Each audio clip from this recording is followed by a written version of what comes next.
Why don't you come up, ask your question you've been dealing with? Hi, can you hear me? Yep. Okay. Just been dealing with pre-qualification issues with clients or potential just with leads. Yeah, so where are you getting stuck? So I'm getting stuck with probably asking the right questions to determine how serious they really are. Because I'm able to book the appointment, Yep. but then after they just say that they want to wait. So what types of questions are you asking on the phone before you go and see them? So I'll ask them. Let's role play that. Let's role play that.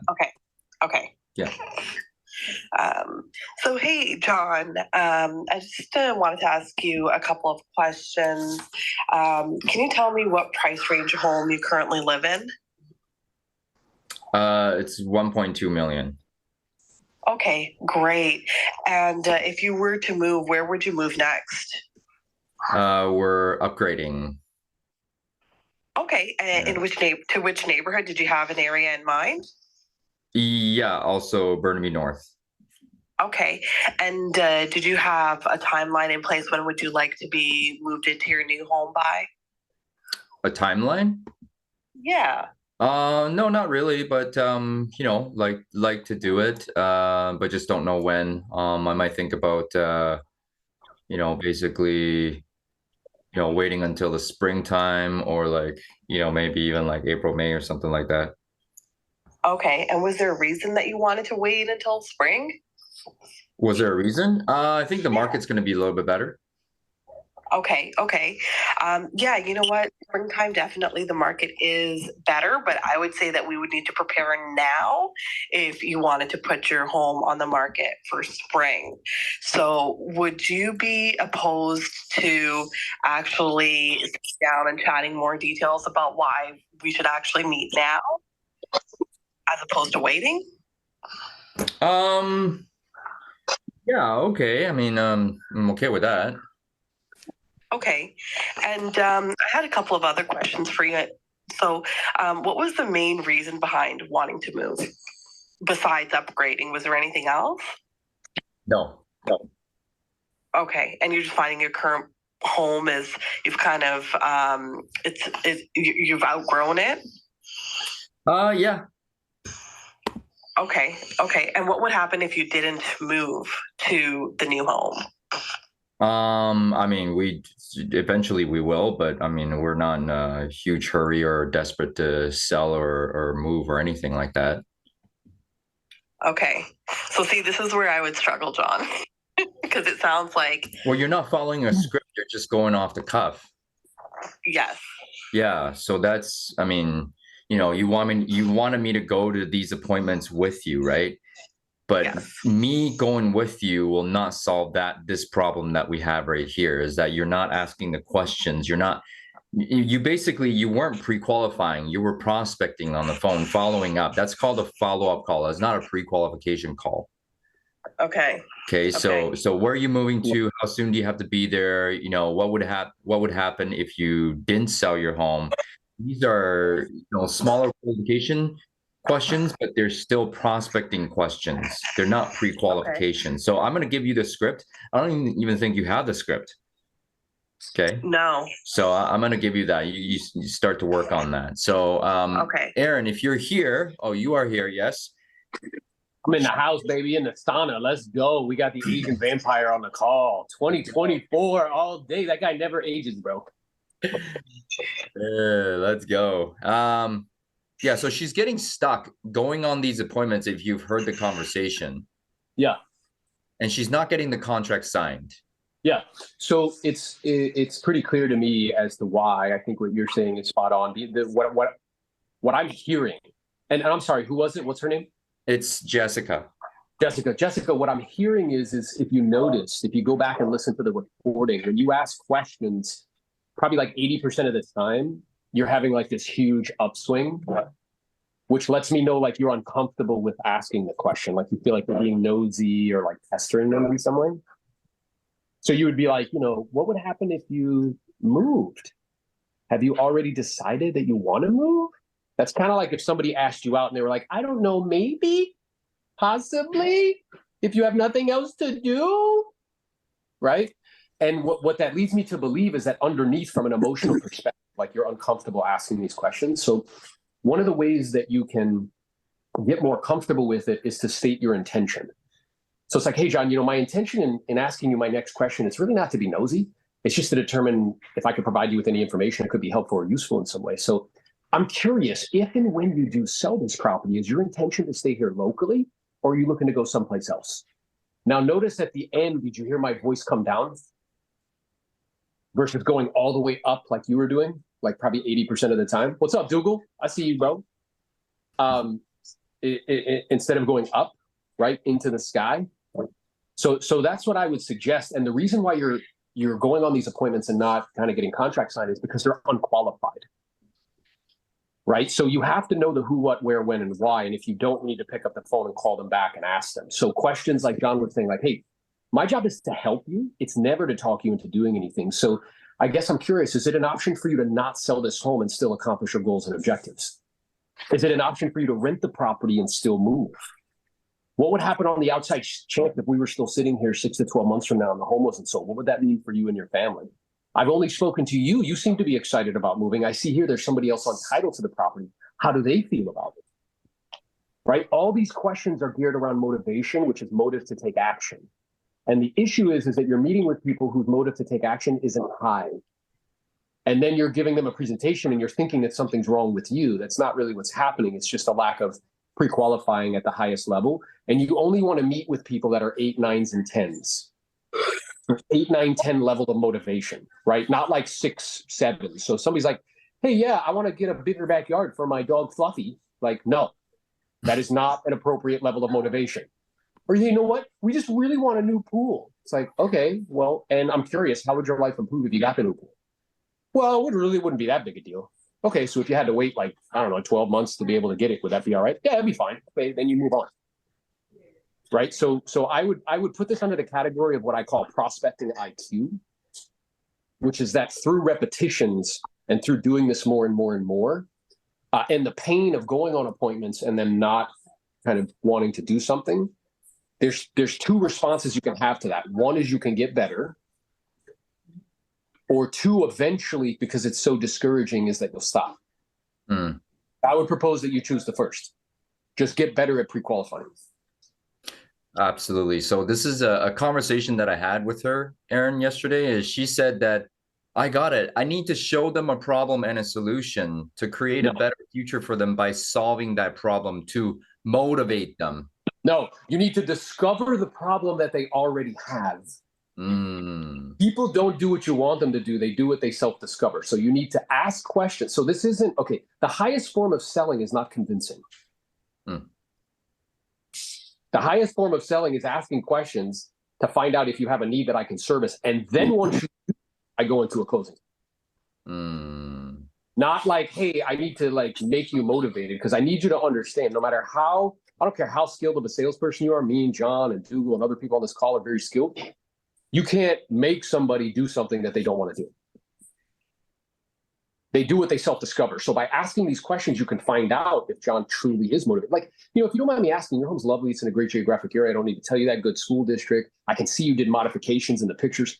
Was there any particular reason you were even considering selling it? Notice my tonality is like, why the fuck would you ever want to do that? Then John's going to talk to me. Well, this and that. Okay. And if you don't mind me asking, is that still important to you, or have things changed forever?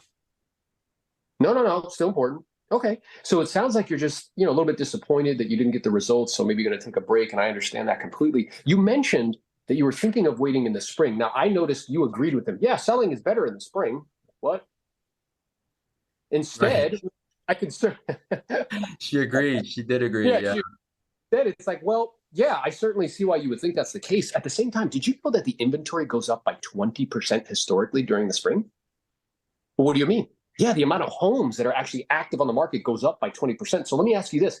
As a seller, if your intention is to get the most possible, what do you think the best environment to do that is? Where you have 20% less competition or 20% more competition? Which do you think would benefit you most?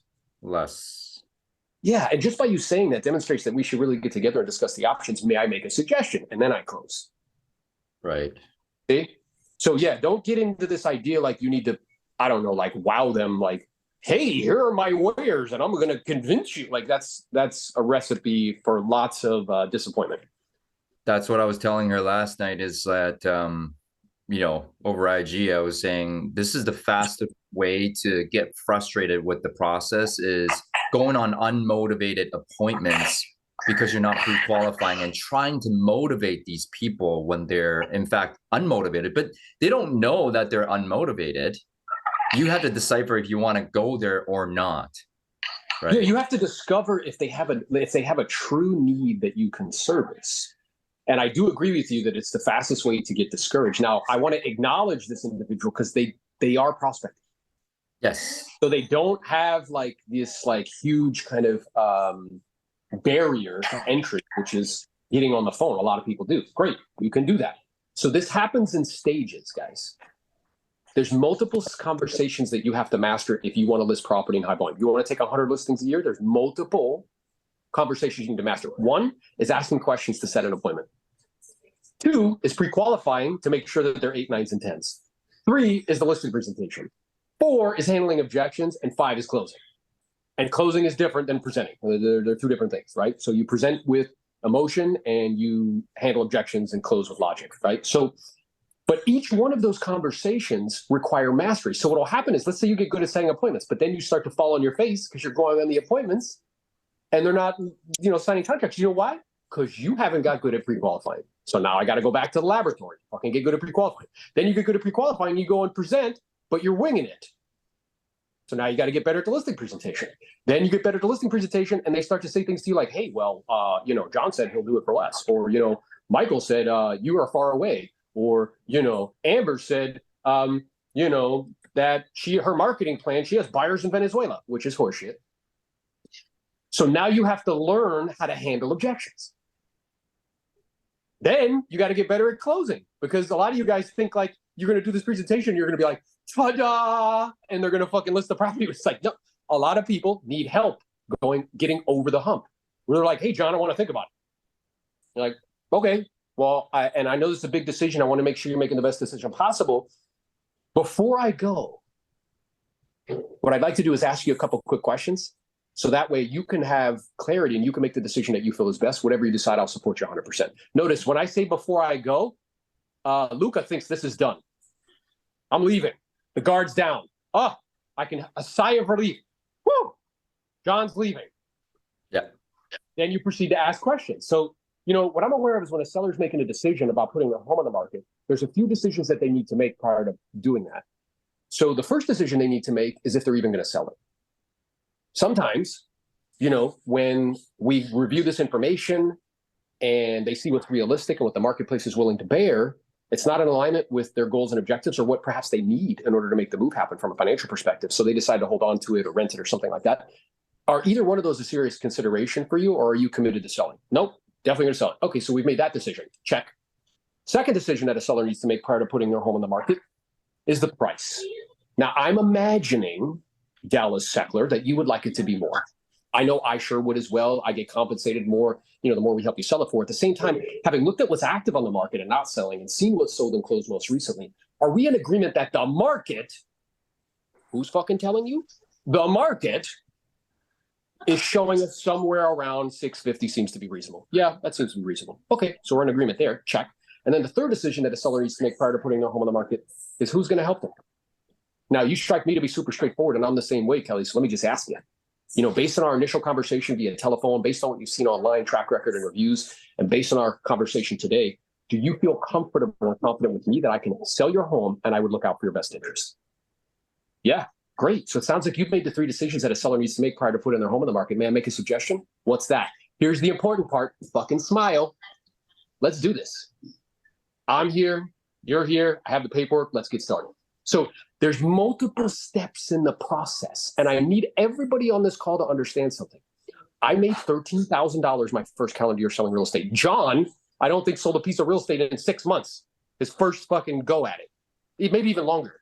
$2,500 my first 6 months. Boom, baby. That's what I'm talking about. That's the welfare line. You know what I'm saying? So this expectation, oh, Hosey's in the house. Look how cute he is, bro. Come on, bro. Look at them cheeks. You know, pinch him. So, bro, you see what I'm saying? Jose went on like 100 listing appointments and took like fucking 5 of them.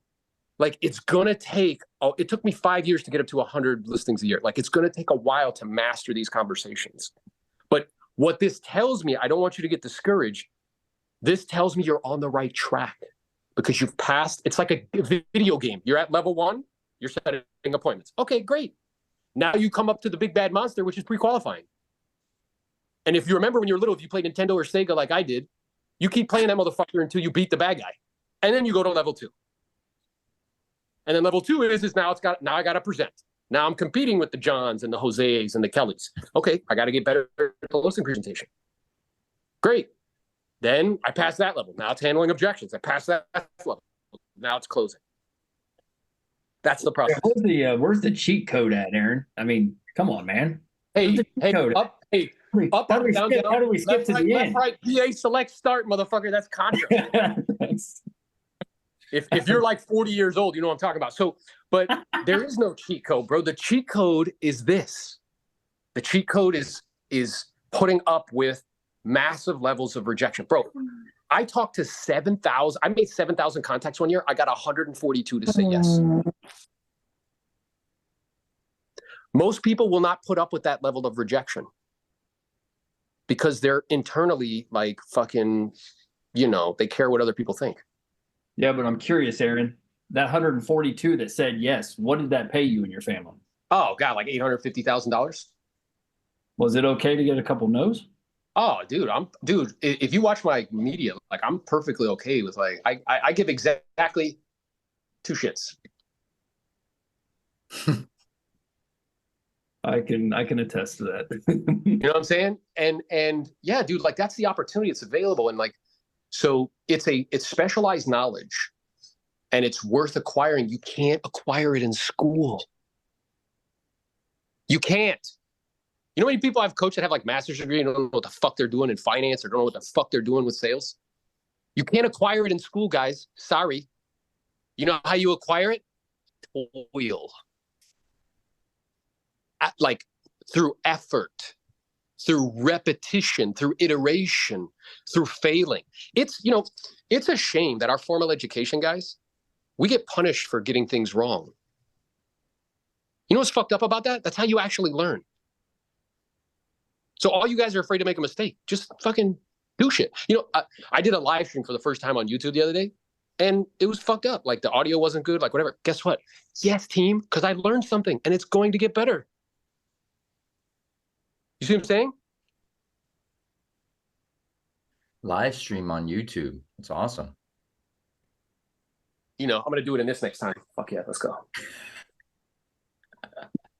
I love it. Jess, I hope that helps. We're going to keep working on this. This is if this is the first time you worked on prequal, we got some work to do. So I'm glad you're here. I'm glad you're asking questions. Any insight that you got from that? Absolutely. I just wanted to say thank you because you know what? It really changed my perspective in terms of learning that you can't motivate the unmotivated and not to waste your time on that. And just to really focus on asking the right questions so that when you are going to the listing appointment, then you can just focus on presenting, having the objections, and then closing. So that is actually really, really helpful because you know, it sounds like to me that, yeah, I definitely need to be asking the right pre-qual questions. So I'm actually excited for this now. I love it. Yeah. And I want you to have the perspective that asking questions is not nosy or bad. Like imagine if your physician thought that asking you questions was bad. Those motherfuckers ask you everything, bro. They're like, what did you eat? What did you do in your spare time? What are you doing in the fucking bedroom? They ask you everything. Yes. And if you go to an attorney, guess what? Those motherfuckers sit you down and they're like, hey, listen to me. I need you to tell me everything. Because that's how I can actually service you and help you. So by using that phrase, because I noticed, again, there's like a little bit discomfort. It's showing up in your upswing. Is just couch it by saying, listen, my intention in asking my next question is not to be nosy. just to determine how I could best be of assistance and maybe provide you with some information that could be helpful or useful in some way. Because that's about them. It's not about you. Right. Yeah. Yeah. And I like, just prefacing it that way just to bring their guard down. Exactly. Yeah. Yeah, like Just think about it. Like actually- imagine somebody was like pursuing you and they sat across from you and they were saying things like how awesome they are and I'm going to give you the solution to all your problems, but they never actually asked you any questions. What would be your internal response to that as a human? That they won't know how to help me because they haven't really understood what the issue is. And they're super self-centered. Yes. Yeah. Ta-da! Imagine going on a date and the person talks about themselves for an hour. Yeah, I want to get out there. Ask you zero fucking questions. And they're like, yeah, I know the answer. I'm the answer to all your problems. Yes, you should get on Zoom because it's way funnier if you see him on video. Okay. Hey, everybody turn your cameras on, by the way, too. Stop being fucking wimps. Don't be like undercover agents. Look, John Sy just woke up. He like rolled out of bed and his hair's still good. Turn your fucking cameras on. Corrado, turn your cameras on. Jose, William, Kelly. Yes, bro. Stanley, Diana, Corrado, Lisa, Alma, Ken. Come on, guys.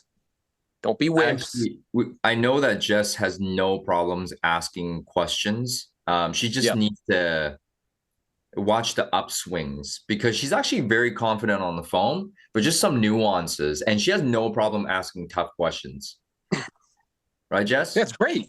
Yeah, that's right. It's just about like, I think it's just guidance. So it's like, it's how to run a play. So let's say like you have no problem in American football, like taking a handoff and running, but you need to learn how to run the right play. That's right. Yeah, I would agree with you 100% on that. I agree with you. I do have an epitone at the end, and that's something that I need to work on. And again, I know underneath it is because you're uncomfortable. That's right. what ups when you're uncomfortable. Yeah, so this is something that's newer for me. So it is something that I have to get more comfortable with. I think with you especially, I was more uncomfortable because it's my first time role playing in front of everyone. Yeah. I think on the phone, I'm not as uncomfortable, but and that's why John was kind of saying that. But then it's good to know that even if I'm put in an uncomfortable situation, it made me aware, right, that I still need to break this old habit of mine. Yeah, love it. Keep at it. Yeah. You're in the right vein doing the right thing. Ask yourself a question 7 years from now. If it took you 7 years to master this skill and you could make between $500 to $1 million a year doing it, would it be worth it? Absolutely. Every day. Yes. Every day, all day. So then you just have to turn yourself to the type of person that like, we just need to elongate time horizons. Right. Just elongate time horizons, guys. Like you might listen to me and Jose or fucking like, I've been doing this for 17 years, bro. Oh, wow. 1,000 homes, 20,000 hours of prospecting, probably like 4,000 listing appointments. Like you get paid, you get rewarded in public for what you spend countless fucking hours doing in private. That's right. Yeah, nobody was with me while I was in my Crocs chanting, "Hi, I was called about the homeless for Self Industries. It's great. My name's Aaron, local real estate agent. I'm sure you figured out." But like nobody was clapping. Nobody was like, "Oh my God, you're the fucking man." Nobody. Yeah, no, that makes a lot of sense. I am where you were in the beginning, right? So, and I really like that you're telling us to get real about our timelines and our expectations. Yeah, bro. Like, because I think, and particularly at this like time of the year, you know what I'm saying? Like 2020, like, oh, I'm going to fucking, I'll give you an example. Like, as you can tell, my energy can be contagious for people, right? And I was doing a talk and my videographer, he gets in the car and he's like, bro, I'm going to fucking make $1 million. I looked at him, I'm like, dude, you live with your parents, bro. Let's talk about getting $10,000 in the bank. You know what I'm saying? We just need to elongate time horizons. So if and again, I think media fucks with that. Like it tells us a false narrative, which is like, you hear the guys like, well, I made $1 million in my garage in 38 days. I'm like, you're an asshole. Because that's not real for the most part. Like the probability is very small. The reality is like, you know what I mean? Like 1% of the population does that, right? So possibility is there, but the probability is small. It's definitely possible. Yeah. Probable, very small. But if you stretch out the time frame, then it's achievable. Like entrepreneurs drive themselves crazy, not because of their goals, but because of the time frame that they attach to their goals. Agreed. And you want to play long games because most people aren't willing to play them. They want to play short games because their thinking is short term. They need a deal now, like right? So they're thinking short term. They're not thinking long term. And this is about where to stack resources, right? So you're trying to acquire specialized knowledge, and again, it can't be acquired in school. But that specialized knowledge is very, very valuable because it can't be found in school. So, and it takes a while to acquire it. It's a long game. It might take 5 years. That's fine. Just mentally get into that frame. Hey, it might take, so to give you an example, like what I used to own part of Keller Williams' office. I sold it back to participate in EXP or whatever. And my vision is like a 5-year vision. And we're right on track. Now, could I be like, oh, fuck, I'm not here yet? I'm like, yeah, okay. I'm at almost 230 age. Like, okay, yeah, I'm right on track for the fucking 5-year vision, bro. Just elongate the time horizons. Absolutely. Love it. Michael Ireland's in the house, the Bionic Man. Let's go. Ireland's in Mexico joining us. Hell yeah, bro. He's committed. Phenomenal. Mr. Ireland, what would you Actually, like to I have just arrived home, so Oh, you did? thanks Okay. for the acknowledgement. Hell yeah. Not only did he arrive home, but he probably worked out like as soon as he got off the plane.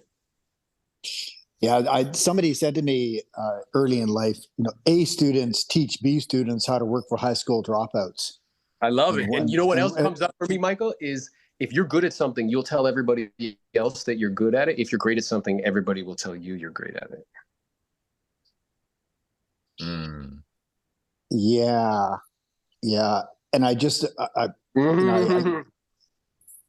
you could repeat again that formula about elongating the time horizon because, we do not understand patience. And I know you articulate the idea of what patience is, but it's just not bred into our culture, and it's definitely not baked into the educational system. And I think, what's happening we're all, go ahead. And we're all accepting the fact that, this requires enormous patience, and that can't be accomplished if people aren't really clear on that kind of those are the rules of engagement.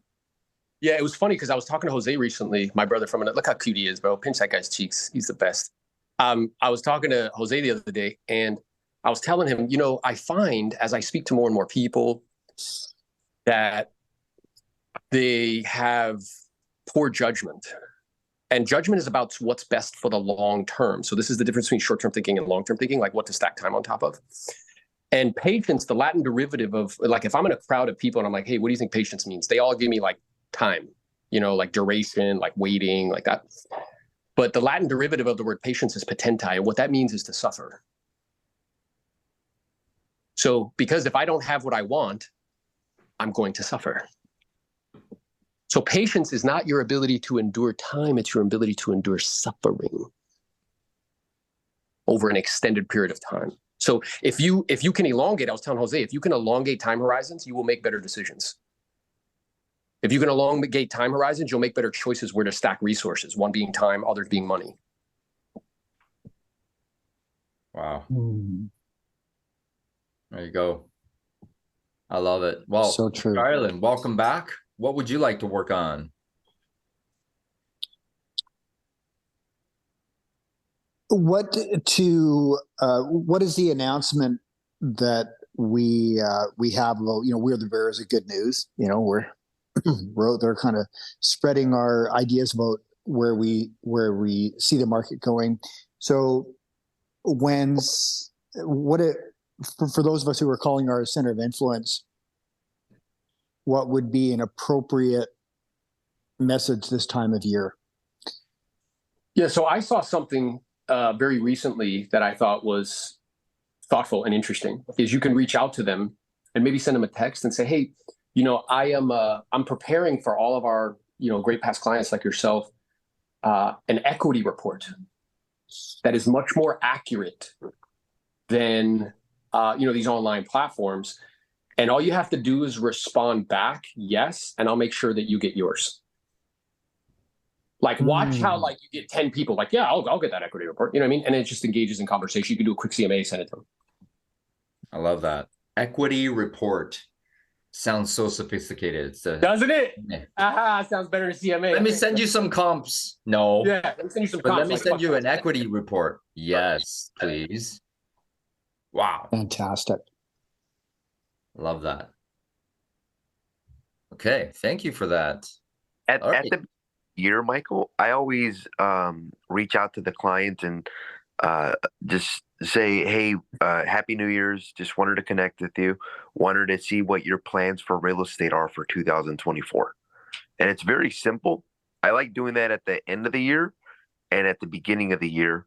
And it's just a very open-ended question. Hey, and it goes right in line with the theme. Happy New Year's. Wanted to see what are your plans for real estate for 2024, and then just getting to know. Like, some people may want to buy an investment. Some people may want to buy something different. Some people may want to sell. You know. I love it. Straight up, Jose, and it gets to the point, and I can see how that could elicit a lot of comments. Even like during uncertain times, sometimes people get nervous about calling their sphere of influence. And I'll tell them that. I'll say, hey, look, I know that right now a lot of people have questions about the real estate market. They want to know if prices are going up. They want to know if prices are going down. Just wanted to see if you had any questions about the real estate market and wanted to see what are your plans for the real estate market for 2024. Boom. Love it. Love that. Super open-ended. Equity report, guys, instead of CMA or comparables. Sometimes I use free market evaluation, but even that is a little bit salesy. An equity report, I think, is perfect. So I'm going to start using that. So thank you for that. And what are your plans in real estate or for real estate in 2024? Open-ended. All right. Let's go ahead and use that this week, guys. Happy New Year. What are your plans for real estate? Would you like an equity report that's more accurate than on these online platforms? Would you like me to send it to you? Reply yes. I'll share something, two things, Aaron, that popped up for me. One of them, it's funny because that analogy about the video game, I don't know if you had said that before, but Jaime from my team was struggling. He passed different levels, and then he was struggling in the request for repair section. And he's like almost like ready to throw in the towel. Keep in mind, he did like this year, and he's like, man, like I just have like the worst luck, like blah blah blah. And I'm like, look, dude, this is what's happening. You're getting to like a certain stage where you have not mastered this portion of the presentation. I'm like, all this is a presentation. It's a presentation, and it's a process as to how to present this. And then I made the analogy, and I told them, look, like like when you played video games, this is Bowser back in the day. I'm like, was Bowser easy? He's like, no. I'm like, and when you would face Bowser, would you just like throw your hands up and like give up? And he's like, no. And then I was like, okay, what would you do? He's like, I keep playing until I got it. I'm like, okay, this is what we need to do. I'm like, for the next 2 months, 3 months, all we need to do is practice like beating Bowser, meaning beating this request for repair section. Sure enough, we made a couple of adjustments on the request for repair section, a couple mindset shifts, and now he's getting through it. But he went through a period where he lost maybe like 6 escrows in maybe like 3 months or something like that. I'm like, and it went through and it went through phases. So like the first challenge that he had was getting a for buyers.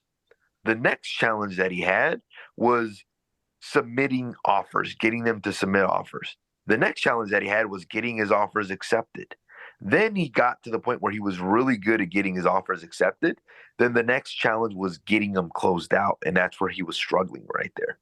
But it was that exact example of the video game, like meaning like you play video games as a kid, you go through different levels, you experience the Bowser, you either give up like most people, or you fight through it. Once you get to Bowser, you get to go to the next level, which the next level has more rewards than the last level. Agreed. And then the other thing I love about what you're giving him, which is like just really fantastic mentorship and stewardship, is that you're directing him to look inward versus outward. Yeah. Right. So this makes sense when Jim Rohn says, don't wish it were easier, wish you were better. Yeah. A lot of us have a tendency to be like, oh, I wish it was fucking not fair. It's not fair, Erwin. I had 6 dudes, it's not fair. Don't wish it was easier. Wish you were better. Don't wish for less problems. Wish for more skills. You're directing him to acquire skills. In the Bible, it asks, which would you rather have, a sack full of gold or a tablet of knowledge?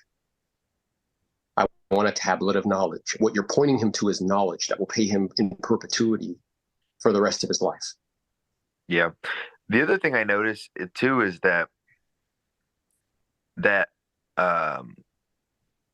maybe we didn't have this as much with all the online social media, but they're looking at it and they're like making 100,000, like, fuck, I want to get to 1 million. And they're like, fuck, I could just open up this type of business and do this, Yeah. which makes it a little more challenging because like there's got to be an easier way. Yeah, they're looking for the easier path. And it's funny because I talked to a guy, he scheduled time to talk to me, like, about EXP. I'm like, all right, well, tell me about what's going on. He bought a vending machine, right? He was selling real estate. He was trying to do wholesale. And I was like, hey, bro, here's what I'm aware of. Your attention is very scattered. What I'm also aware of is you're trying to find the easiest path to wealth. And I need you to understand that that will not last, because then you know what you'll be doing? Constantly looking for shortcuts. When I was in a fraternity in college, Sigma Lambda Beta, let's go. You know what they said to me? Excuses are like, I no longer look for shortcuts. Okay? Excuses are tools for the incompetent built upon mountains of nothingness, and those who use them seldom succeed. Right? I would take the steps every day when I was making $13,000 to the office, when I was going to the office, and I'd say, hey, you know what the great news is? There's no shortcuts to success. And the fantastic thing is I'm no longer looking for them. You know how many people spend a whole lifetime looking for shortcuts? Looking for the next best thing, the next easiest thing, the next thing. How many people got their ass handed to them with crypto? A bunch.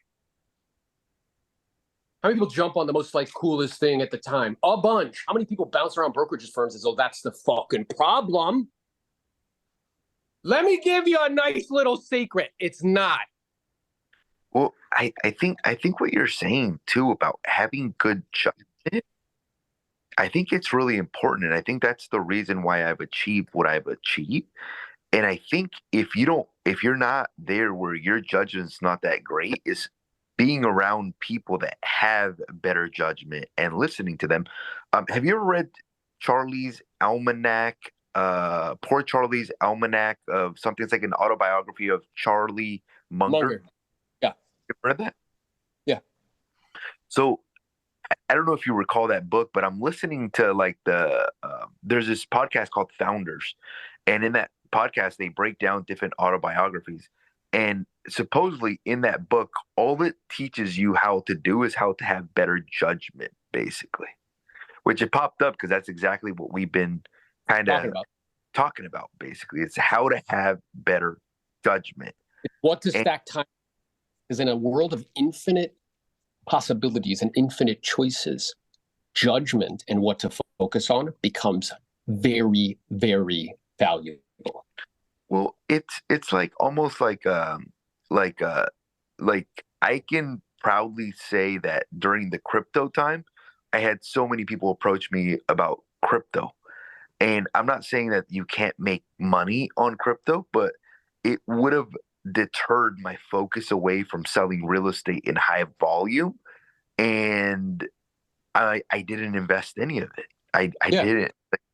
Or people that stack time on like multiple things. So let's say they do a little crypto, and I'm not saying that crypto may not, replace currency. Like, okay, I've read a bunch of books on it so I can educate myself. But what I am saying is like having your focus scattered. I do a little wholesale. I do a little flipping. I'm trying to do a little agent attraction. I do a little fucking listing. I do a little bit of this and a little bit of that. I promise you that's a recipe. People would rather own 3 businesses that make no money than one that does.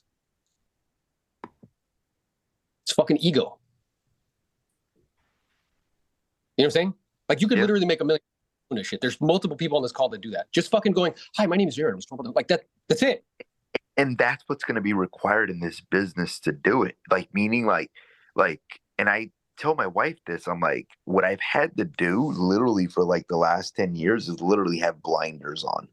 Yeah, and there have been times, and I know you would acknowledge this, where you started to get a little distracted, but you had people in your life where me and you would have a conversation, and I'm like, "Hey, bro, what are you doing?" And you're like, "Oh, like this." I'm like, I wouldn't stack time there." And you're coachable, so you were like, "Okay." I remember there was a time in Jose's life when he was young, he started making money. You know what he wanted to do? Buy a Rolls Royce. Mm. And his brother from another mother, his older rich brother, called him and said, "Hey, bro, what are you doing?" He's me. He told me instead of buying the Rolls Royce, what I should be doing is paying down like certain credit cards that I had at that time.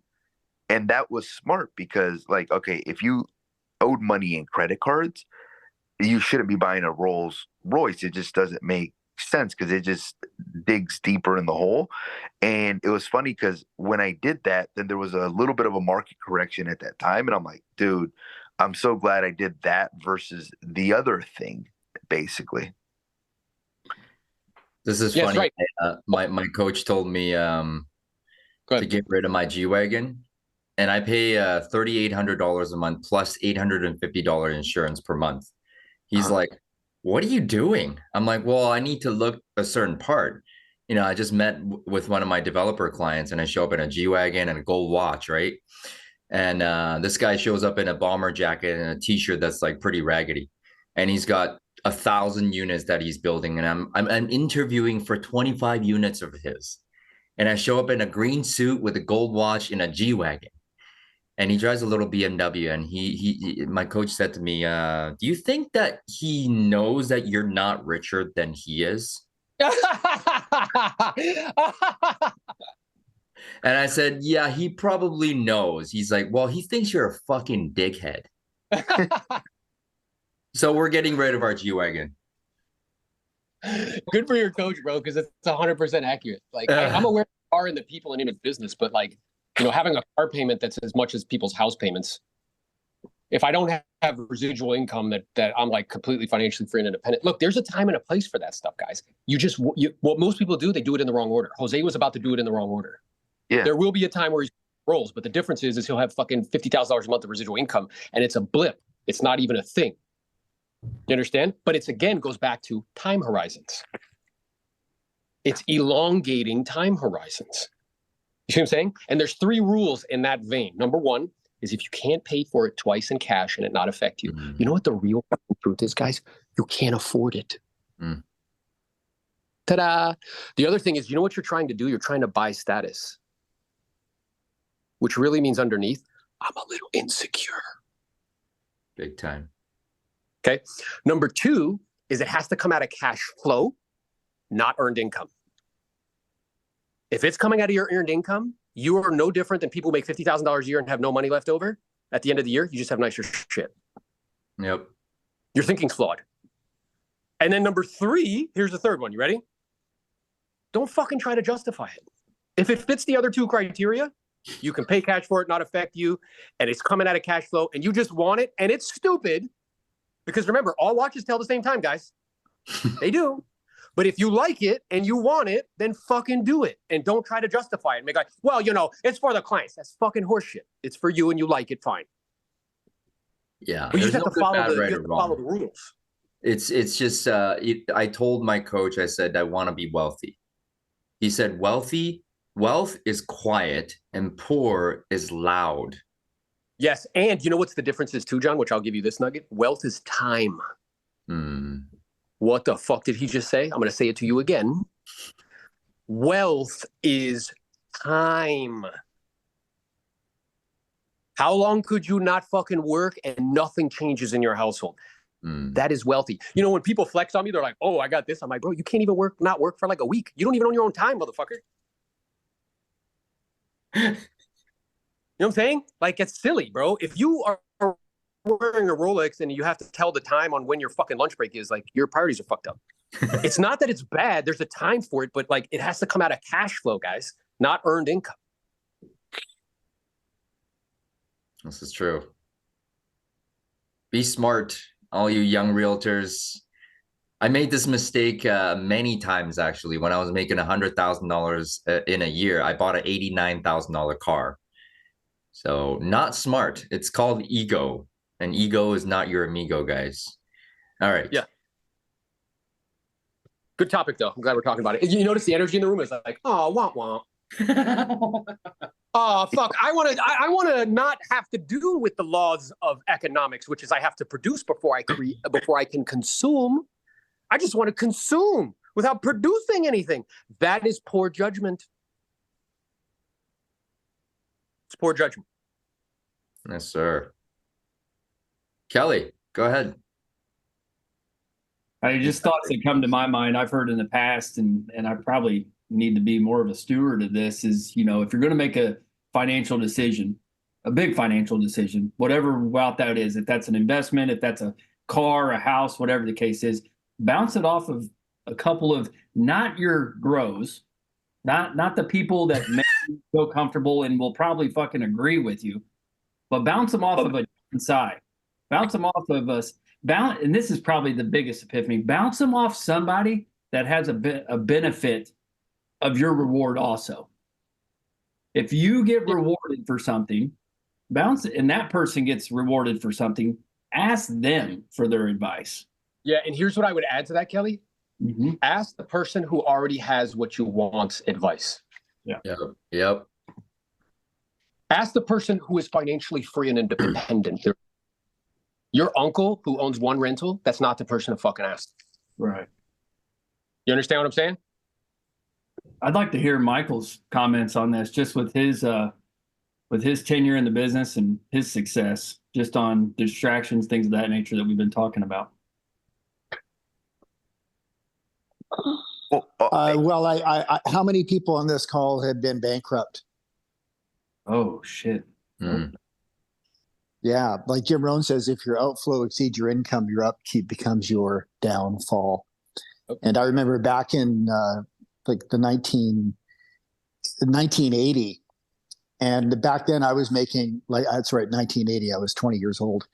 And back then I was in construction, and I found a way to go out of town, make a lot of money, and come back completely broke. And it's like,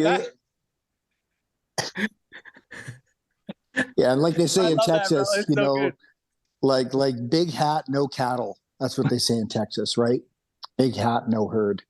What I have understood that I'll just say amen to is that to accept that these are immutable laws. This conversation about that, this pilgrimage, this journey to having your aspiration of being wealthy, however you define it. It is, and Aaron, I'm going to quote you on this because you said this to me once in a call, and I thought that just completely relaxes me to understand this is a spiritual journey. It's who we are evolving to become in our, in our spirit and our souls. And the toughest thing about being a millionaire, as Jim Rohn says, is being the kind of person it takes to make $1 million. So there's something deeply satisfying about the achievement and just feeling the evolution of your soul, accepting these responsibilities, and that it's going to require me to constantly bring value into the marketplace, bring value into every scenario I'm involved in, and subordinate my impulses. Because for me, I know I have a lot of disruptive emotions that come into play whenever I'm pursuing, a short-term objective. So to be able to subordinate those impulses and stay with what I know is tried and true. And there's just no, if anybody wants to add to their collection in their financial library, read The Richest Man in Babylon by George Clason. You could read that book in about an hour.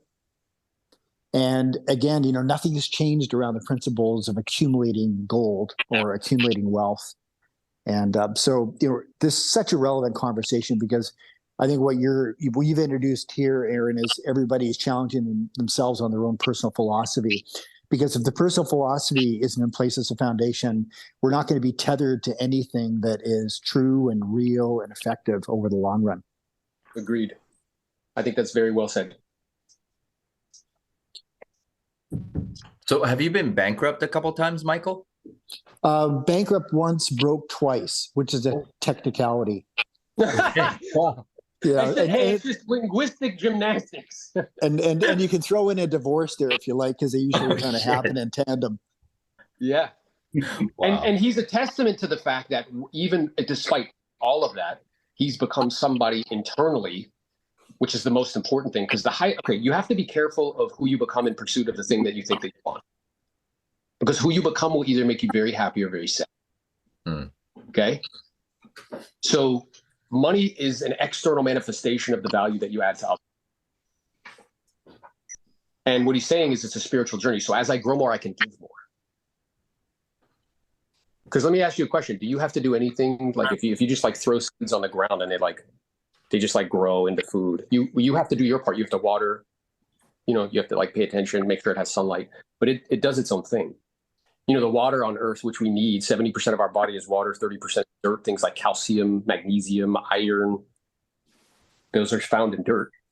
The water that we need is overly abundant. We're trying to screw that up, but you just can get it, right? So that's the way the universe is. It's just like whatever you need, it's at your disposal.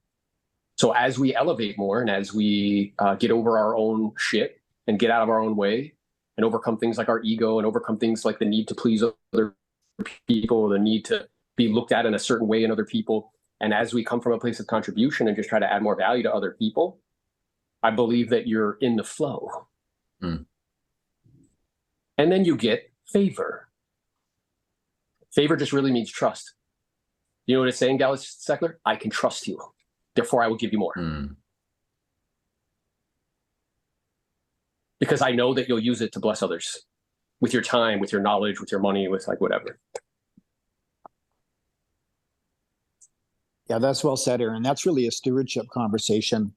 And, we all agree in some way or ideology that, we receive that which we give. We reap what we sow. Or as somebody said, you reap what you sow, but you've got to sow what you rip.